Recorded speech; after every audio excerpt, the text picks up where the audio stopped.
Hey guys, doing Yu-Gi-Oh! Q&A number 9 where you guys ask me questions and I do my very best to try to answer them, try to help you guys out, and just give you general information, try to discuss some interesting topics along the way.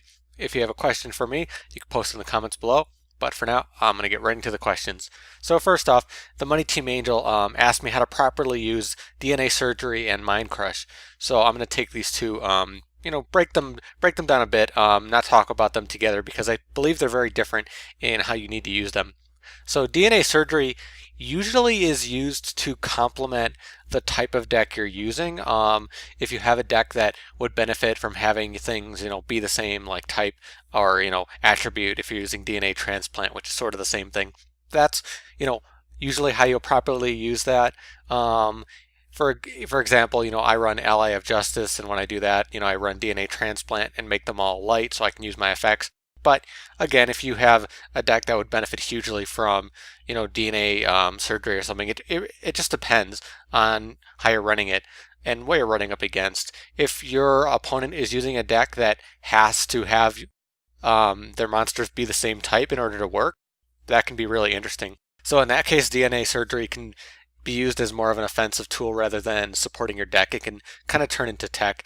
An example would be you can use DNA surgery and keep Harpies from bringing out something like Lightning Chidori or something like that requires certain types of monsters. So it depends what you're running up against. I wouldn't really recommend running DNA surgery unless your deck is meant to support it. I wouldn't really run it as tech. That's personally how I feel. But if you are going to use it, that's one way to use it. In the case of Mind Crush, so that's a whole different thing. Usually Mind Crush is pretty easy to use nowadays because most decks have searching available to them. So from some of the most popular decks, so in the case of like Boojins, just use Mind Crush again once they search out Crane, keep them from using that, which is really nice, or wait till they have multiple Crane or something like that. If you know that they're running a light deck, then they might have Honest. You can use it for that. But most decks have to search out, and when they search out, you have to see what the card is. So it's really easy to make use of Mind Crush, especially against meta nowadays. The basic deal is you really want to use Mind Crush to counter one specific card, and usually you won't know if they have more than one copy. So it's kind of tough, But if they're going to search out a specific card multiple times, then you can obviously use Mind Crush more effectively. If you know what deck they are running, it's pretty easy to use Mind Crush and just guess, but that guess obviously won't always be correct. They might have the card in the deck, but they might not pull it. So, wait till they search or just take a guess. Or if you don't want to do either of those things, don't run Mind Crush. That's, pretty much how it is. The Hunter128 asked me why I don't have Roxas picture, I guess, as my icon. I'm a big fan of Kingdom Hearts, as you may or may not know. So my icon's always been Axel because he's my favorite character from the series. So I just updated my picture, changed it to a new version of him. But yeah, he's just my favorite character from that series. So that's what my icon is here and on Twitter. Ryan Woodward asked me what I think the most broken card in Yu-Gi-Oh is. So I'm wondering if he's asking about more like all the cards or the cards that are currently available. As far as the most broken cards, obviously a lot of the banned cards have broken loops, but they're only broken, when those things come up, so they're not broken all the time. I think the cards that are broken all the time are like Future Fusion and Return from the Different Dimension, things like that can just summon, ridiculously with no, real negative. I think that's just so huge. Return from the Different Dimension was insane in Dragon Rulers and insane in so many other decks. Other cards I don't think are as ridiculous. A bunch of them obviously have some specific things that they can do that are pretty broken, but that kind of thing's pretty broken as well. As far as cards that are available nowadays, I don't think there's too much that's really broken.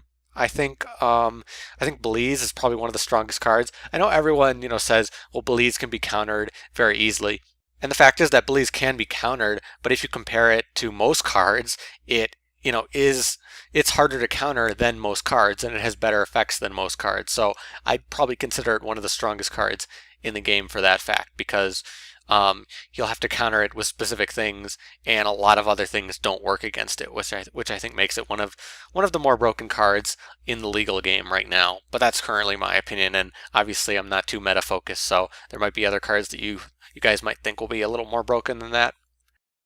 Simply Yugioh asked me about, sending me deck lists and having me help. It's been very difficult because a lot of people do that, and I'm just very busy nowadays. It's very difficult to do that. I used to try to do that when I started to get a little more popular, to try to help people out.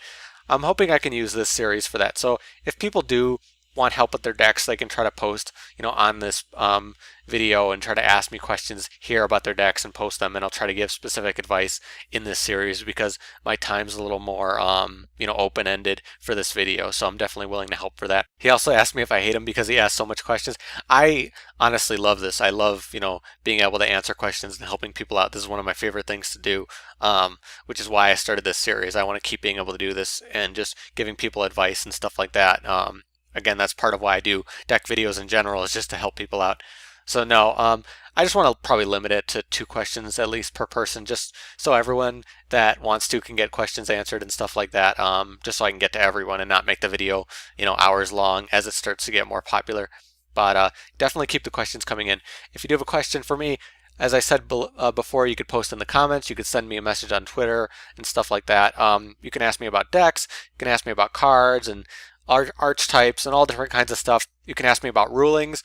I know I see every day people are flooding Dueling Network with ruling questions. Definitely love to be able to help people out with those rulings if they don't understand how something works. Anything like that if you want more specific advice. If you want to ask me something outside the game, I'll try to answer that as well. Like the Hunter asked me about my YouTube icon. But that's about it for me. Next week I'll answer your questions. I know Dragons of Legend just came out. I'm a little late on this, but it took a while for Dueling Network to update with Dragons of Legend. So tomorrow I will be posting a video going over all those cards, and I hope you guys are really interested in that pack because I am. There's a lot of great stuff in it, so I will be discussing that tomorrow. But as always, thank you guys for watching. I'll see you later.